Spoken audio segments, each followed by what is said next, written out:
Hi, my name is Lori Gabriel. I'm 48 years old and I live in beautiful Colorado Springs.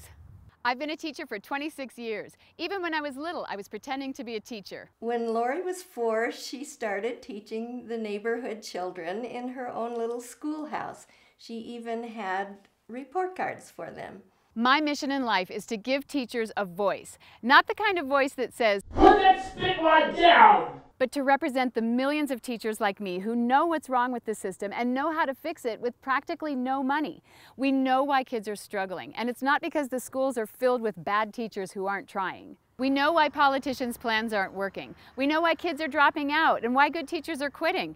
But nobody listens to us. My show, A Voice for Our Schools, will give you all the answers about what's going on behind school doors. Thank you and welcome back. One of the issues facing teachers today is that children are often grouped into classrooms with little or no regard to their level of readiness. I say readiness because we're not talking about how smart a child is, we're talking about his experience and mastery in a given subject area. We have with us today Robbie and Megan. How are you guys? Good. Robbie's been playing violin for how long? 5 years.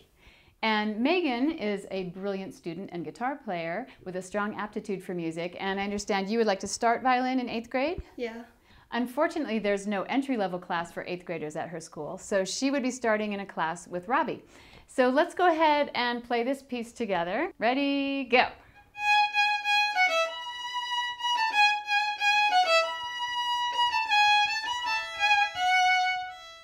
So even though Megan is a smart, quick learner, this has got to be frustrating for her. How would you feel starting in a class with 10 other Robbies? Pretty frustrating because I have no idea what any of those notes are. What would you think about maybe starting again at the beginning so Megan could have a shot at learning the notes?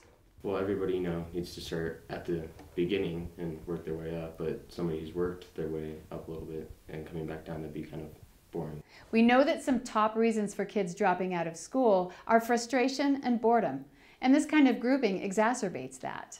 Of course, we understand the reasons for grouping kids heterogeneously. People don't want kids to be labeled, and I agree. But we have to remember that we're not labeling the kids, we're labeling the classes. And students can move freely from one level to the next as soon as they're ready. We're so afraid of the word beginner in the public schools, but we use that word in the outside world all the time, and it's just fine. For instance, I'm a beginning dancer. Not because I'm incapable of learning to dance, I just don't have that much experience. Let's see what would happen if I took an advanced dance class. This could never work, having mixed levels in one class. This issue comes up in every school subject. We have with us here today Rebecca. How are you, Rebecca? Fine, thank you. And what subject do you teach? 8th grade math. Now, I understand that at one point you were having to prepare lessons for 3 separate levels and somehow teach them simultaneously. Can you tell us what that was like? It's almost like 3 separate plans and 3 separate periods in one grouping. And trying to teach a generic lesson that all of them could understand was really hard. So you teach the basics and then have to go out and reteach to all the other groups where they were at. How much time did you spend planning for all of that? About 4 hours for each 1 hour of class time. And do you think your students would have progressed faster if they'd been grouped differently? Oh yes, definitely. Well, thank you, Rebecca. We're all out of time today. Please join us next week on A Voice for Our Schools when we show what it would be like if a waitress had to do the same amount of paperwork as a teacher. I'm sorry, I can't help you until I write down what I'm going to do, how I'm going to measure my success, and what state standard I'm addressing.